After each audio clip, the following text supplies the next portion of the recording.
Ready start.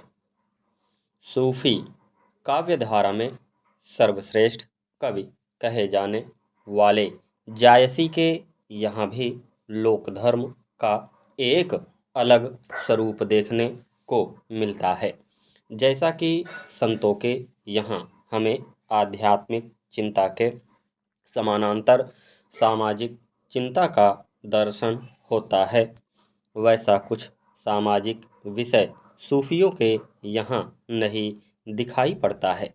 वह सूफी साहित्य में प्रायः अनुपस्थित है, किंतु जिस समय हिंदुओं और मुस्लिमों के बीच सांप्रदायिक विद्वेष चरम पर था, उस समय इन सूफियों ने प्रेम की जो अंतःसलिला बहाई, वह विक्षुब्ध सामाजिक व्यवस्था को संयत करने में बहुत कुछ मदद करती है। इन कवियों की प्रेम की पीर के चलते इनकी लोक चिंता को देखा जा सकता है। जैसा कि विजयदेव नारायण शाही का कहना है कि जायसी सूफी कवि हों ना हों, प्रेम के कवि अवश्य हैं। आचार्य शुक्ल ने भी जायसी के धर्मनिरपेक्ष सोच की सराहना की है।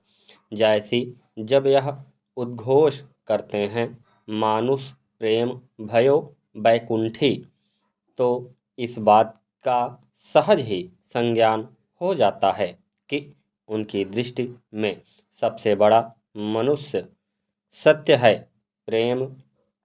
इसी तत्व को परिविस्तार प्रदान करते हुए वह पद्मावत में हिंदू नीतियों, रीतियों, वेशभूषा, खान-पान आदि विविध लोकाचारों का सूक्ष्म एवं सटीक वर्णन प्रस्तुत करते हैं। किंतु जैसा कि डॉक्टर शिव कुमार मिश्र का कहना है कि जायसी के काव्य में इन सभी चीज़ों को लोक धर्म के अंतर्गत न परिगणित करके लोक तत्व के अंतर्गत रखा जाना चाहिए। लोक धर्म की भूमि पर इन कवियों का साम्य समूची भक्ति धारा में सर्वनिष्ठ प्रेम से मिलता है। जायसी के अलावा अन्य कवियों ने भी लोक जीवन को समेटते हुए प्रेम तत्व को सर्वोपरि माना। यद्यपि इनके यहाँ संत साहित्य की भक्ति लोक धर्म की व्यूहात्मक स्थिति नहीं है, किंतु जिस प्रेम की व्यंजना इन्होंने की, वह समय के उस नाजुक दौर में सूफी साहित्य का सामाजिक, सांस्कृतिक और साहित्यिक प्रदय ही माना जाएगा।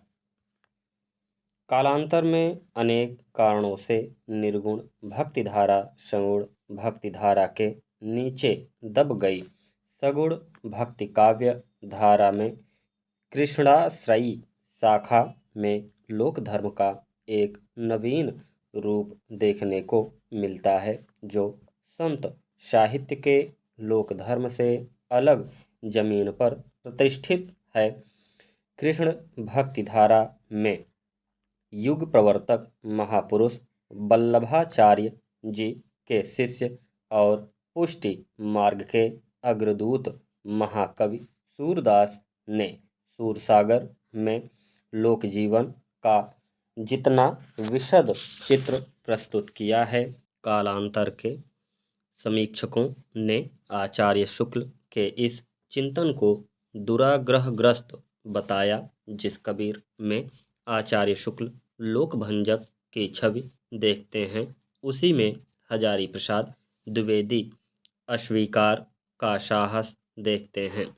इधर हाल के वर्षों में प्रगतिशील आलोचकों ने भी समूचे भक्तिकाल की उपलब्धियों को लोक के संबंध में रेखांकित किया। इनमें डॉक्टर रामविलास शर्मा, डॉक्टर शिवकुमार मिश्र, रमेश कुंतल मेघ प्रमुख हैं। स्टॉप।